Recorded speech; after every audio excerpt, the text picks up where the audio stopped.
genealogía de Jesucristo, hijo de David, hijo de Abraham. Abraham engendró a Isaac, Isaac a Jacob, y Jacob a Judá y a sus hermanos. Judá engendró a Tamar, a Fares, de Tamar a Fares y a Sara, Fares a Esrón y Esrón a Aram.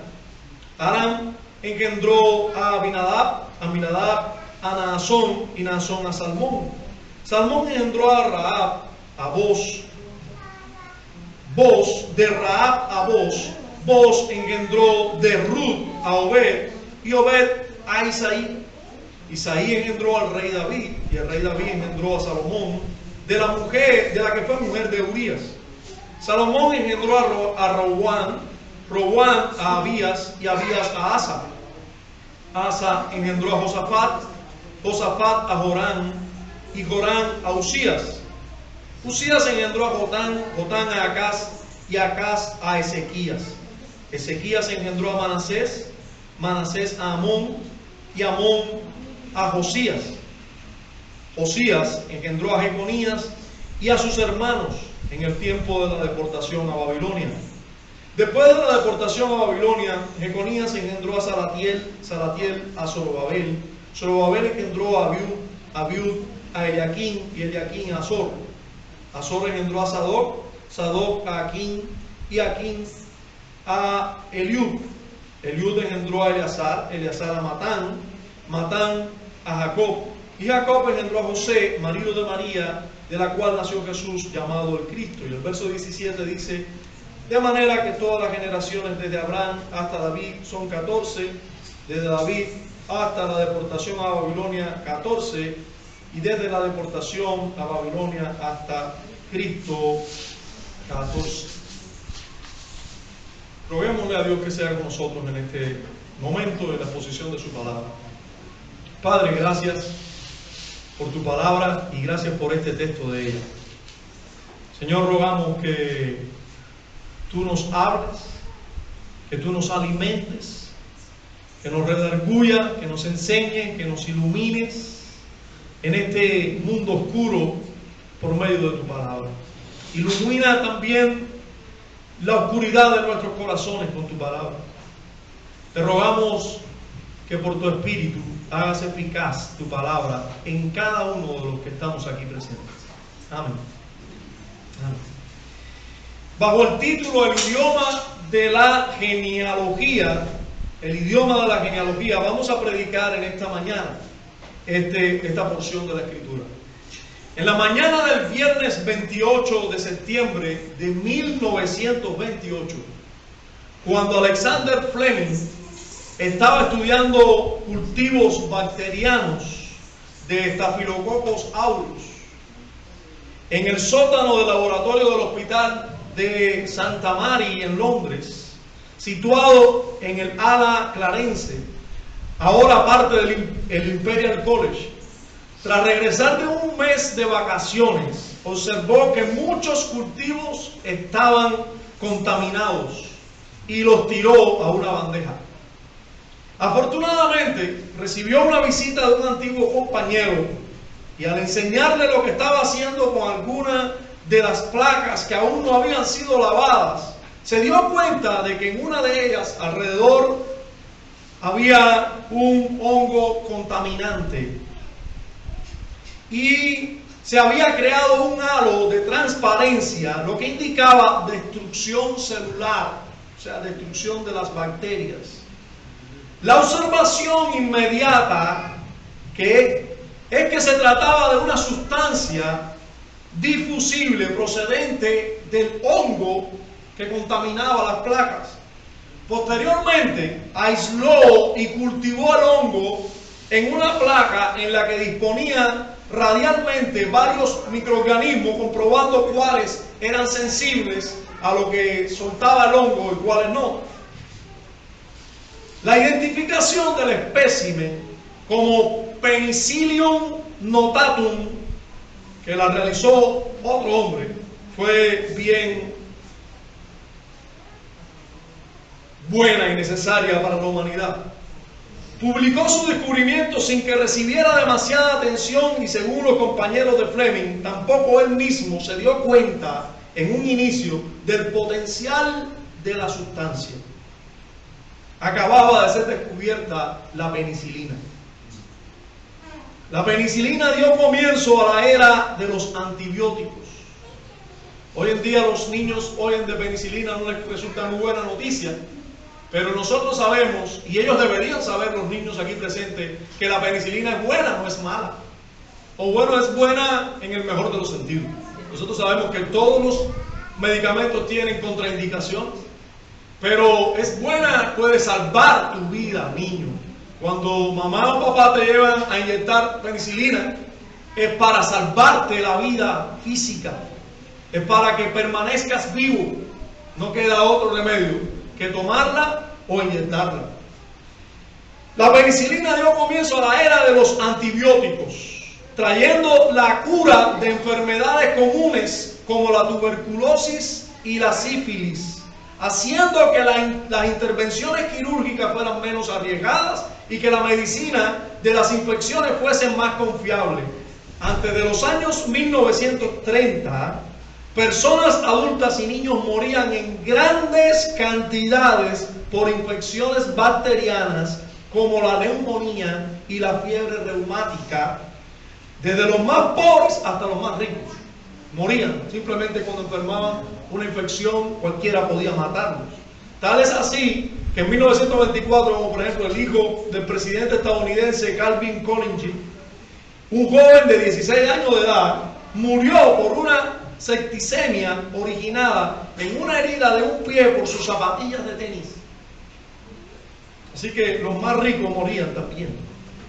Aunque la prevención, las vacunas y otras medidas epidemiológicas trajeron la erradicación de ciertas enfermedades, la penicilina por sí sola ha salvado más vidas desde su introducción al mercado que ningún otro medicamento. Ahora nosotros nos preguntamos, usted debería estar preguntando, el pastor ahora es médico o pastor, pero ahí vamos ahora. ¿Quién iba a pensar que un organismo tan pequeño, repugnante y poco atractivo, como un hongo o un moho, para que algunos lo conocen así más como los mohos, sería quien sintetizara tan maravillosa sustancia? ¿Será que Dios una vez más nos muestra que en su creación todo es importante y que las cosas menos insignificantes, o más insignificantes, disculpe, para el hombre son las que Él viste de mayor gloria? Amado, de la misma manera que en la creación, en las Escrituras, que es su revelación especial, no debemos menospreciar aquellas porciones que nos parece poco interesante. Esta porción, esta genealogía de Jesús, puede ser que tú la mires y digas, eso es un hongo repugnante que yo no debo tener en cuenta. Pues quiero decirte que ese hongo repugnante puede ser quien tiene la penicilina. Quiero decirte que en toda porción de la Escritura encontramos verdades necesarias. Debemos preguntarnos qué querrá decirnos Dios en ese pasaje. ¿Qué verdad gloriosa tendrá oculta a mi vista esta porción de la Escritura? Porque sin duda toda la Escritura es inspirada por Dios y es útil para enseñar, redarguir, corregir e instruir en justicia. Así que la porción que hoy nos ocupa es una genealogía, pero sin duda tendrá algo útil para nosotros. Nosotros vamos a ver el idioma de las genealogías y vamos a ver en este caso el idioma de esta. Vamos a descifrar solo algunas verdades implícitas en ella y explícitas también. Verdades que tenía en mente el autor, Mateo, pero que el autor nosotros sabemos que fue inspirado por el Espíritu Santo para hablarnos. Así que ambos autores tenían propósitos en mente a la hora de escribir esta genealogía y comenzar el primer libro del Nuevo Testamento comenzarlo con esta genealogía. Vamos al texto y leer el primer verso. El primer verso dice: el libro de la genealogía de Jesucristo, hijo de David, hijo de Abraham. Lo primero que notaremos es que Jesucristo es la promesa cumplida, hecha a Abraham y a David, pero para bien de todo su pueblo, de todo el pueblo de Dios. Lo primero que encontramos aquí es una promesa hecha por Dios y cumplida por Dios. Encontramos que en la frase hijo de David, como por ejemplo, dice libro de la genealogía de Jesucristo, hijo de David. Ya vemos aquí cumplimiento de sus promesas. Hermano, cualquiera que haya leído las Escrituras ha notado que a David se le hizo la promesa que de su simiente, de su descendencia, iba a haber un rey que iba a permanecer para siempre, iba a establecerse un reino, un trono para siempre. El Antiguo Testamento hace alusión a esto en varias ocasiones. Yo les voy a dar un recorrido por allá, usted no tiene que ir conmigo. Voy a mencionar algunos textos de la Escritura donde Dios le promete esto a David. Miren, el Mesías debía ser hijo de David. Por eso encontramos en ocasiones a algunos de los iluminados en la Escritura que le dicen a Jesús: hijo de David, ten misericordia de mí. Esos ciegos que son ciegos de vista, pero que ven más que nosotros, que muchos, ¿verdad? Era ciego, pero podía decir Bartimeo: Jesús, hijo de David, ten misericordia de mí. ¿Por qué decía el ciego Bartimeo, hijo de David? ¿Por qué los que esperaban al Mesías, al Cristo, al ungido, al prometido por Dios, sabían que debía ser descendiente de David? Por las promesas antiguotestamentarias como las que les voy a decir.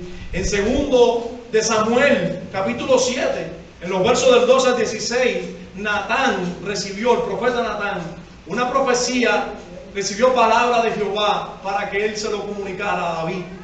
Y las palabras que Natán le dijo, y no estoy hablando del momento en que Natán reprendió a David, sino en otra ocasión, en una ocasión antes de esto, donde Natán le da palabra de Dios a David, le dice: cuando tus días sean cumplidos y duermas con tus padres, yo levantaré después de ti a uno de tu linaje, el cual procederá de tus entrañas, y afirmaré su reino. Muchos miramos a Salomón como el cumplimiento de esto, pero Salomón es solamente una sombra del cumplimiento de esto, una sombra del cumplimiento de este que iba a ser Cristo. Fíjense cómo sigue diciendo: él edificará casa a mi nombre. Pero la casa que edificó Salomón es una casa de piedras, un templo que fue desarmado ya, que fue destruido ya. Pero la casa que edificó Cristo, el verdadero hijo de David, es una casa que sigue siendo edificada y que no será destruida, y esa es la iglesia. Amén. Gloria a Dios. Dice categóricamente que las puertas del Hades no prevalecerán contra ella. Él edificará casa a mi nombre, y yo afirmaré para siempre el trono de su reino. Y ahora queda descartado que sea Salomón, porque no tiene un reino para siempre. Y Cristo sí tiene un reino para siempre. Dice: yo le seré a él por padre y él me será por hijo.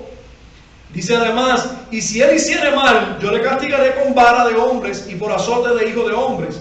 Pero mi misericordia no se apartará de él, como la aparté de Saúl, al cual quité delante de ti. Ahora sí está hablando de la sombra, pero el verso 16 dice: y será afirmada tu casa y tu reino para siempre delante de tu rostro, y tu trono será estable eternamente. Amado, solamente se puede referir a Cristo esta profecía. En el Salmo 89, el mismo David, hablando por el Espíritu, dice: hice pacto con mi escogido, juré a David mi siervo, diciendo: para siempre confirmaré tu descendencia y edificaré tu trono por todas las generaciones. El trono de David por todas las generaciones está hablando de aquel que iba a ser descendiente de David, pero que iba a tener un reinado para siempre, y ese solo es Cristo. En Isaías capítulo 9, versos 6 y 7, dice así: porque un niño nos es nacido, hijo nos es dado, y el principado sobre su hombro. Y se llamará su nombre admirable, consejero, Dios fuerte, Padre eterno, príncipe de paz. Lo dilatado de su imperio y la paz no tendrán límite. Sobre el trono de David, una vez más dice que será descendiente de David, dice el profeta Isaías. Sobre el trono de David, sobre su reino, disponiéndolo y confirmándolo en juicio y en justicia desde ahora, una vez más y para siempre. El celo de Jehová de los ejércitos hará esto. Amén, descendiente de David. Y para confirmar de esto, en Lucas, Lucas también, otro de los evangelistas, hablando ya en el Nuevo Testamento, viendo el Antiguo Testamento como cumplimiento aquí, Lucas dice en el capítulo 1, verso 32, dice: este será grande. Y por cierto, aquí está hablando un ángel del Señor, un ángel, aquel que se le apareció a María y le anunció todo.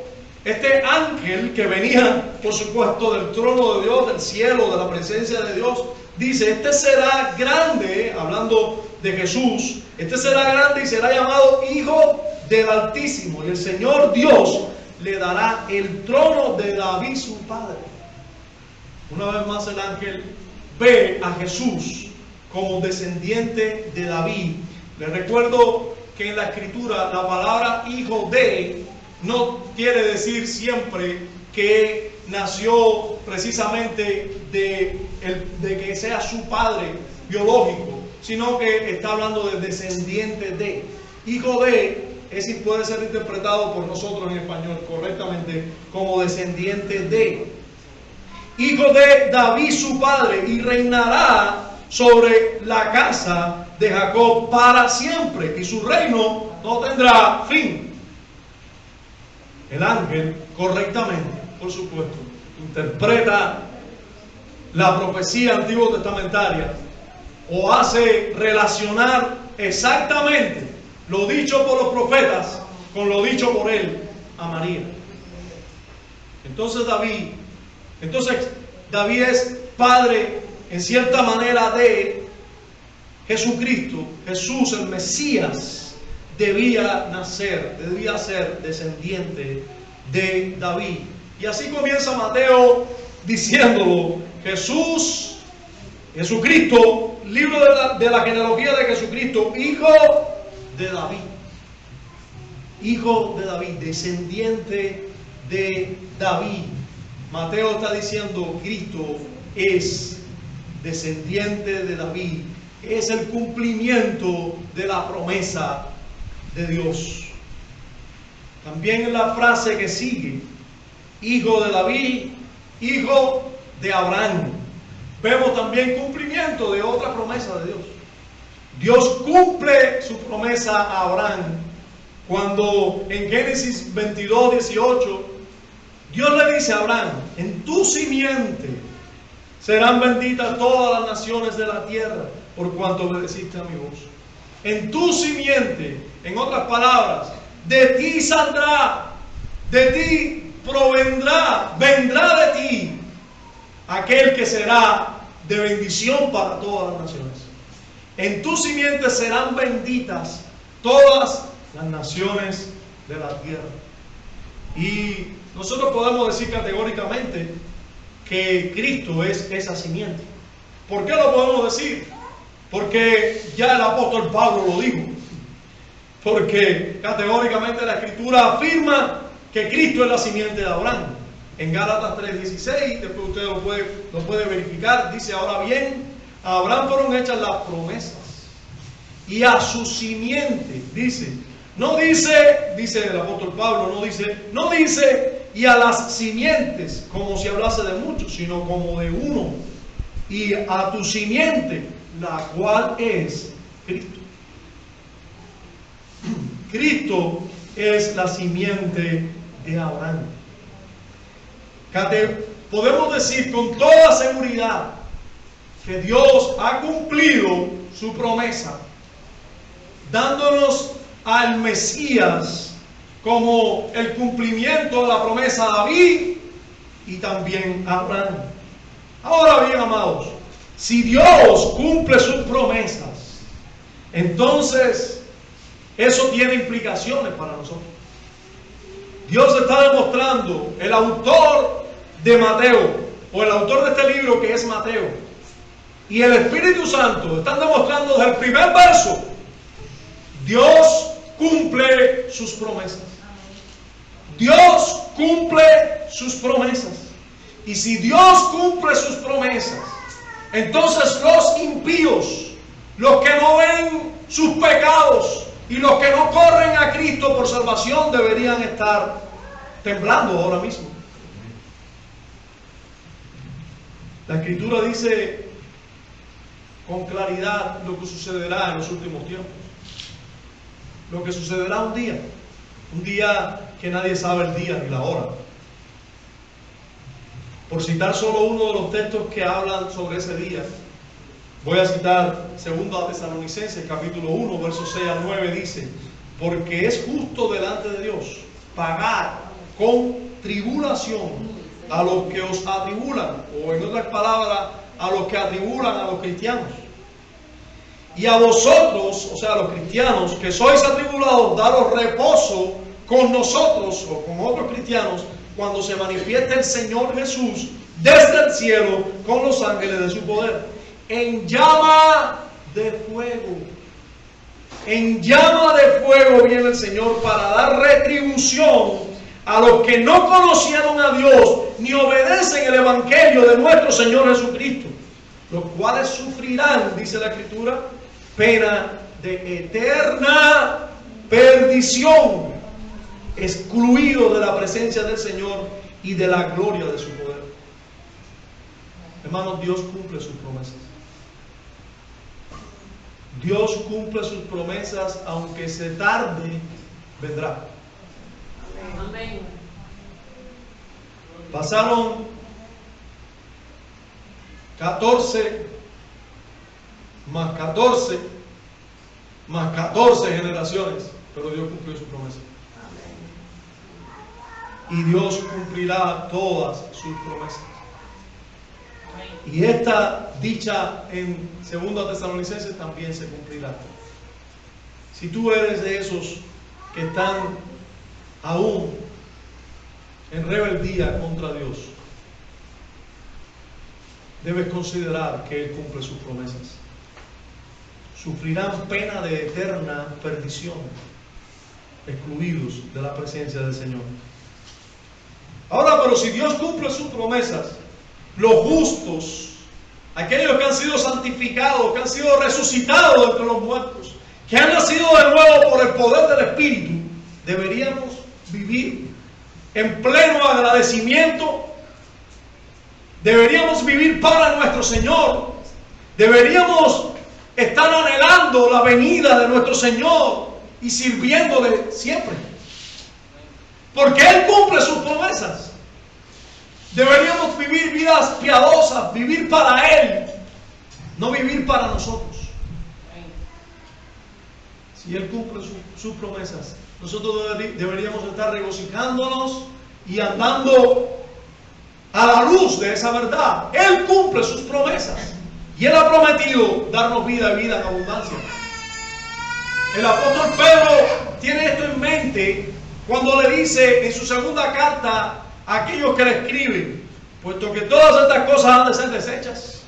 Hermanos, todas estas cosas han de ser desechas. ¿Cómo no debéis vosotros andar en santa y piadosa manera de vivir? Esperando y apresurándoos para la venida del día de Dios. Nosotros deberíamos esperar la venida de ese día. Nosotros deberíamos estar viviendo a la luz de ese día, esperando y apresurándonos, o sea, con deseo de que eso venga y trabajando en pos de que eso ocurra, apresurándonos para la venida del día de Dios, en el cual, o sea, en ese día, los cielos encendiéndose serán deshechos y los elementos siendo quemados se fundirán, pero nosotros esperamos, según sus promesas, las cuales Él cumple, hermano, cielos nuevos y tierra nueva, en los cuales mora la justicia. Amén. Eso es lo que debe estar aquí. Gloria a Dios. Eso es lo que debe estar aquí en la vida de los hijos de Dios. Así debemos vivir, porque Dios cumple sus promesas. Libro de la genealogía de Jesucristo, hijo de David, hijo de Abraham. Cuando leamos este texto, de ahora en adelante, nosotros deberíamos ver, Dios cumple sus promesas. Amén. Dios cumple sus promesas. Una segunda verdad, gran verdad, que nosotros vemos en esta genealogía, es que Jesucristo es la manifestación del amor de Dios por excelencia. Amén. Jesucristo es la manifestación del amor de Dios por excelencia. En la genealogía de Jesucristo vemos tales pecadores, hermanos, que nos sorprende que Dios enviara a su Hijo a tal familia.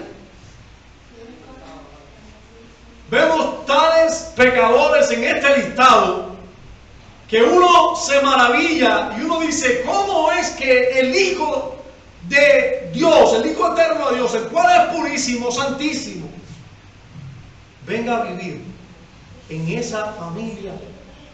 Sea descendiente de tales personas.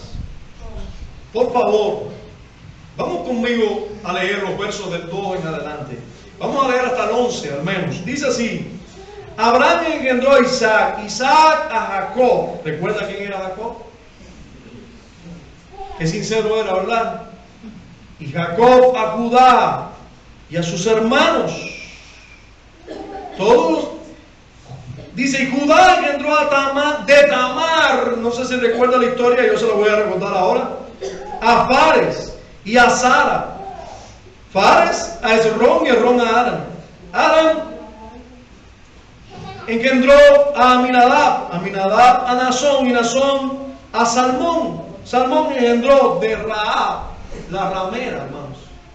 De Rahab la ramera a Boz. Note usted también cómo el autor humano y el autor divino de este libro pone de Rahab.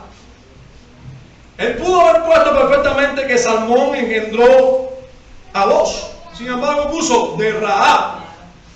Puso la mujer de quien era, igual que cuando menciona a Judá, él a propósito dice, Judá engendró de Tamar. Y ahora vamos a recordar también esta historia de Tamar a Fares.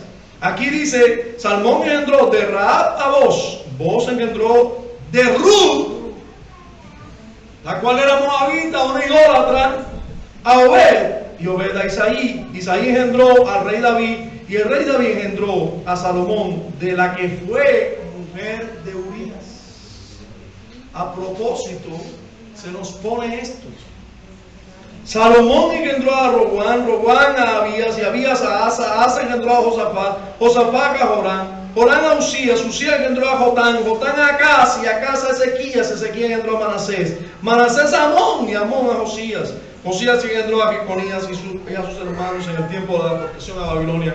Hermano, yo no sé si usted conoce las historias, usted debería leer más el libro de los reyes, para que sepa quiénes son estos reyesitos que aquí se mencionan. ¿Quiénes son estos que aquí se mencionan de Salomón para abajo? Roboam, Amón, Jeconías. Que usted conozca a esas personas, Manasés, para que vea cuán perversos llegaron a ser esos hombres.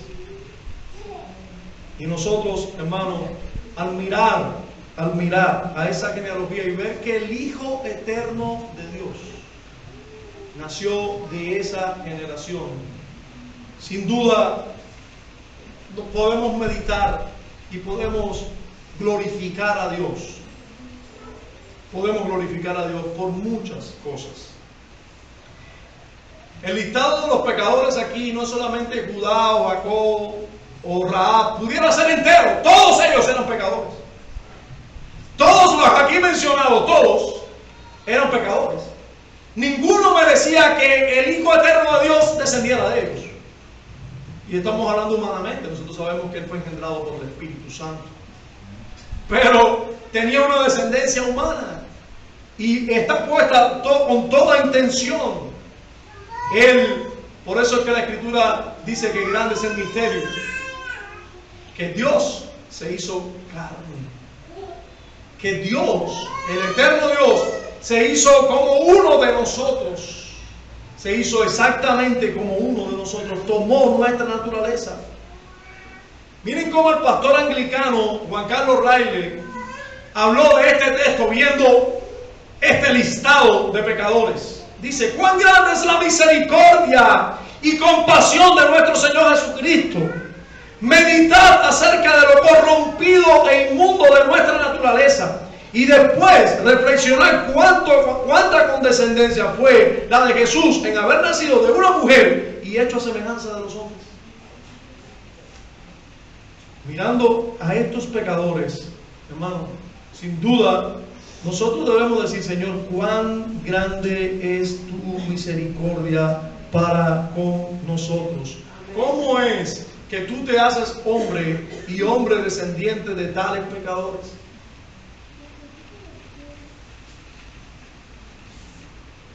Por cierto, haciendo un paréntesis en esta verdad, miremos también que aquí se nos da una genealogía: hijo de, y Roboam, dice, Asa engendró a Josafat, y Josafat así a otros. Cuando usted ve y estudia esa genealogía, usted va a ver, sobre todo en los reyes, que hubo reyes piadosos que tuvieron hijos que reinaron impíos. En varias ocasiones, como por ejemplo Roboam, que fue un rey malo, fue hijo de Salomón. Y Joram, que fue un rey malo, fue hijo de Josafat, que fue un rey piadoso. Y así, Joconías fue hijo de Josías. Y nosotros tenemos que saber, hermano, que la Escritura nos pone esto también para que meditemos en varias razones, o debemos tener por lo menos varias cosas a considerar. Primera cosa a considerar: que la gracia no es herencia de las familias. O sea, el hecho de que yo sea cristiano no hace a mis hijos cristianos. La gracia que nosotros hemos recibido, no necesariamente nuestros hijos tienen que recibirla. No necesariamente. Y eso lo vemos allí. Hay hijos de Dios piadosos que tuvieron hijos impíos. Se necesita algo más. Esta es otra premisa que debemos tener en cuenta. Algo más que buenos ejemplos y buenos consejos para que nuestros hijos sean cristianos. No es solamente buenos ejemplos y buenos consejos lo que necesitan nuestros hijos. Ellos necesitan resucitar de entre los muertos. Ellos necesitan la gracia de Dios.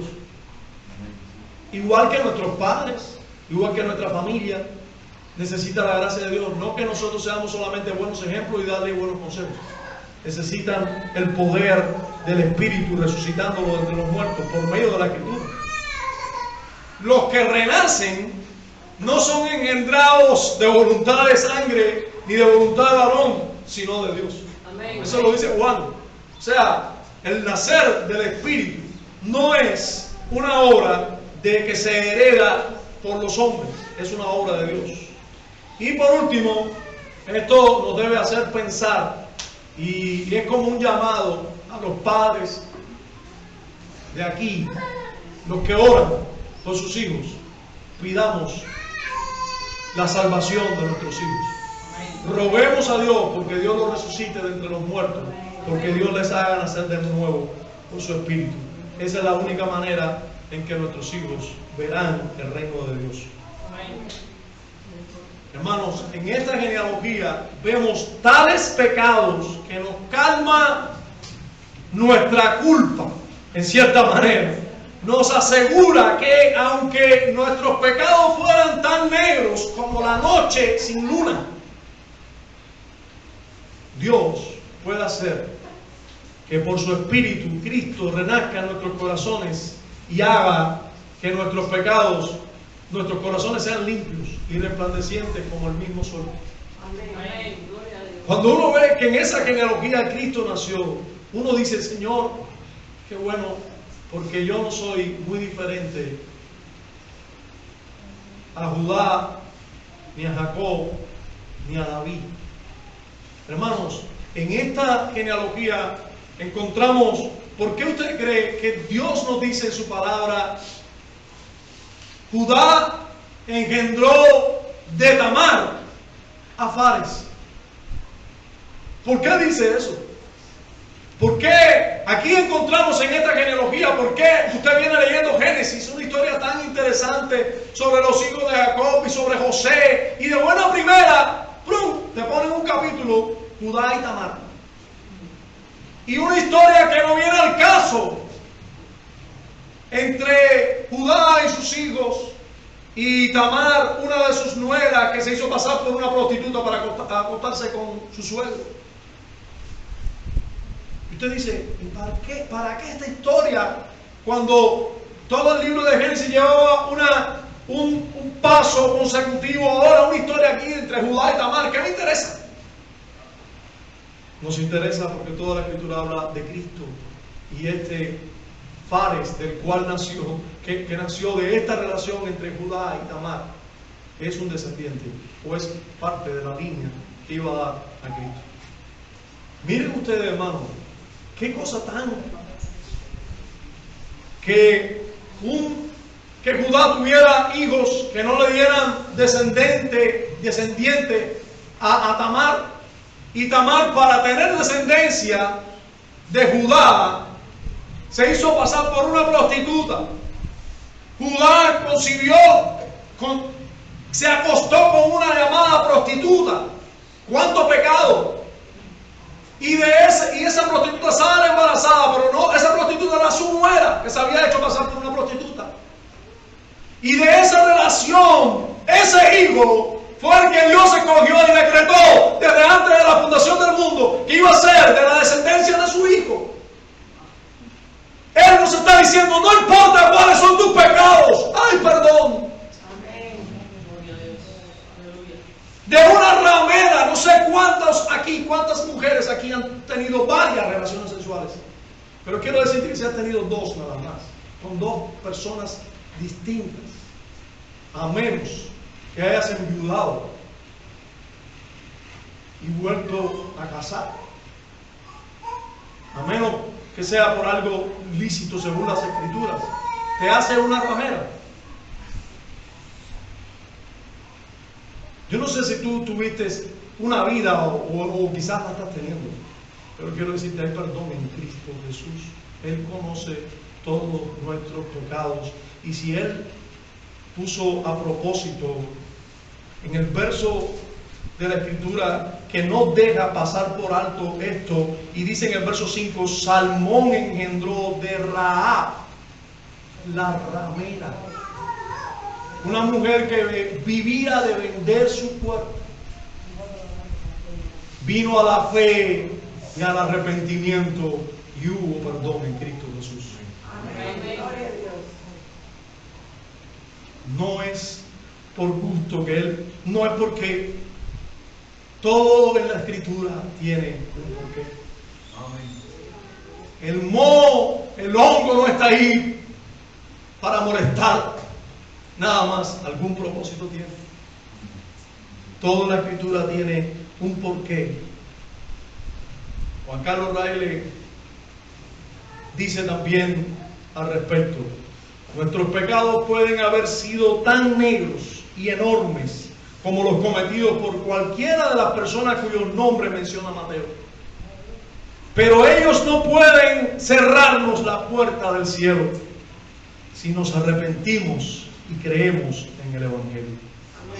Si Jesús no se avergonzó de nacer de una mujer cuya genealogía tiene tales nombres como los que hemos leído, no hay motivo para pensar que se avergonzará de llamarnos hermanos y darnos la vida eterna. Amén. Gloria a Dios. ¿Qué haremos tú y yo, amados, ante la manifestación de tal fidelidad de Dios, cumpliendo sus promesas, y tal amor de Dios, aceptándonos en Cristo, aunque nuestros pecados hayan sido los más terribles de toda la historia. ¿Qué vamos a hacer tú y yo? Tengo que terminar este sermón con una porción de las Escrituras que he usado en varias ocasiones, porque no encuentro una porción mejor. Tengo que citarle 2 Corintios capítulo 5, versos 14 y 15, donde el apóstol Pablo dice: porque el amor de Cristo hacia mí nos constriñe, pensando esto, que si uno murió por todos, luego todos murieron. Y por todos murió, para que los que viven ya no vivan para sí, sino para aquel que murió y resucitó por ellos. Amén. Hermanos, que Cristo me haya salvado, tan malo como yo fui, me deja maravillado, pues Él se entregó por mí. Amén. Amado, vivir para nosotros mismos es pecado. Vivir una vida centrada para ti es pecaminosa, es transgredir el primer mandamiento de la ley moral: no tendrás dioses ajenos delante de mí. Dios es Dios y debe ser adorado. Dios es Dios y debe ser servido. Dios es Dios y debemos vivir para Él, porque de Él y para Él son todas las cosas. Amén. Amén. Por Él, para Él son todas las cosas. Tú eres de Él, por eso tienes que vivir para Él. Tú tienes que vivir obligatoriamente, necesariamente, para aquel que vivió, que murió y resucitó por ti. Hermano, no sigas viviendo la vida para ti. Eso no tiene sentido. Eso es vivir una vida sin sentido. Dejemos que el mundo viva y corra la carrera de las ratas. Alguien dijo que el problema de la carrera de ratas es que cuando ellas llegan a la meta, siguen siendo una rata. Dejemos que el mundo corra esa carrera viviendo para sí, porque están ciegos, porque no pueden ver. Pero usted y yo, ¿qué vemos? ¿Cómo vamos a vivir como el mundo? Lo único que tiene sentido en este mundo es vivir para aquel que nos hizo. Amén. El propósito más glorioso para el cual fuimos creados fue para vivir para la gloria de Dios y gozar de ello. Amén. Recordemos que Jesús dijo que aquel que quiera ganar su vida la perderá, pero el que pierda la vida por su causa, la hallará. Amén. Debemos hallar verdadero propósito, la vida en vivir para Dios. ¿Cuántas cosas en el día tú haces pensando en ti y no en la gloria de Dios? ¿Qué te está impulsando? ¿Para qué estás viviendo? Amado, Dios ha prometido, Dios ha cumplido, Dios es fiel y Dios es todo amor para nosotros, podemos decirlo así. Amén. Él nos ha amado entrañablemente. Él lo ha demostrado perdonando los pecados por muy grandes que tú tengas. Debemos vivir para aquel que murió y resucitó por nosotros. Amén.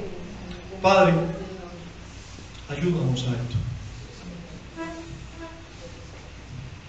Señor, otra cosa no tiene sentido. Líbranos de nuestros pecados. Líbranos de la maldad de querer vivir para nosotros. Líbranos, Señor. Por medio del pacto de gracia, concede a tus hijos que vivamos para ti. Concede a tus hijos, Señor, que seamos obedientes. Concede a tus hijos que te amemos en todo tiempo. Concede a tus hijos que vivamos para tu gloria y no para nosotros mismos. Concede a tus hijos, Señor, que meditemos en tu fidelidad, en tu amor, y que sí, Señor, vivamos apresurándonos para la venida del Señor. Concédenos esto en Cristo Jesús. Concédenos esto por el pacto de gracia. Concédenos esto por tu Espíritu. Te lo pedimos en el nombre de nuestro Señor, de nuestro Salvador, en Cristo Jesús. Amén. Amén. El Señor nos continúe bendiciendo.